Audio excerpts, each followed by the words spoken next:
যার বাড়িতে ৩-৪ টে দামি গাড়ি রয়েছে, মার্সিডিজ বেঞ্জ, বিএমডব্লিউ, অডি, আরো বহু গাড়ি রয়েছে, রেঞ্জ রোভার, আরো প্রচুর গাড়ি, মানে গাড়ির ছয় লাভ, যার অনেকগুলো ড্রাইভার আছে।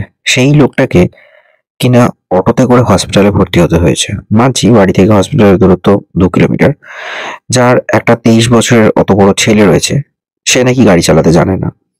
যার বাড়িতে অতগুলো গাড়ি রয়েছে, অতগুলো ড্রাইভার রয়েছে, তারপরেও তার দরকারের মুহূর্তে গাড়ি পাওয়া যায় না।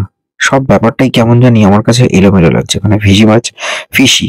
যে এটা বুঝলাম না যে বর্তমান সময়ে যে নবাব, অর্থাৎ ছোট নবাব সাইফ আলী খানের ওপর হামলা হলো, 6খানা ছুরির কোপ বসলো। একটা ছুরির কোপ নাকি 10 সেন্টিমিটার, যেখানে নাকি ছুরির একটা অংশ শরীরের মধ্যে ছিল। 2.5 ঘন্টা অপারেশন করার পর বের করা হলো। তাকে কিনা হসপিটালে ভর্তি করতে যেতে হয়েছে রাত্রি 2টোর পরে অটোতে করে।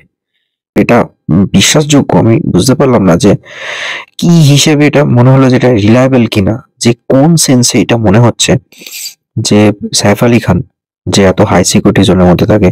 বেসিক্যালি ওরা নবাব, তো ওদের ব্রিটিশ আমল থেকে ওদের অনেক প্রোটোকলের মধ্যে থাকতে হয়েছে। এখনো ওরা সেন্ট্রাল থেকে কিছু সিকিউরিটি পায়, যেটা যেহেতু ওরা নবাব, ওদের এত সম্পত্তি রয়েছে, নিজস্ব সিকিউরিটি রয়েছে। তা যাই হোক, সেটা তো তাদের যেখানে রাজত্ব। এখন এখানে তো ওরা বান্দ্রাতে থাকে, মুম্বাইতে, মানে বিলাসবহুল অ্যাপার্টমেন্ট।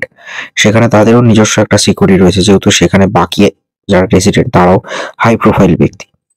তো ন্যাচারালি সেখানে একটা হামলা হলো, সেটা কেউ বুঝতেই পারলো না, বাইরের একটা লোক ঢুকে পড়লো। যাই হোক, পরে সেটা সিসিটিভি ফুটেজে ধরাও গেছে যে, মানে পুলিশ অনুমান করছে যে এই মানুষটা হয়তো মানে তাকে হামলা করতে এসছে, বেরিয়ে গেল হামলা করে।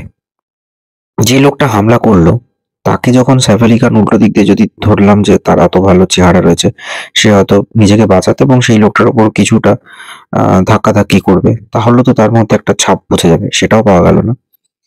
তারপর আমি দেখলাম যে এই সাইফ আলী খানকে হসপিটালে ভর্তি করতে তার ছেলেকে রাস্তা থেকে দৌড়ে অটো ধরে আনতে হলো। কেন?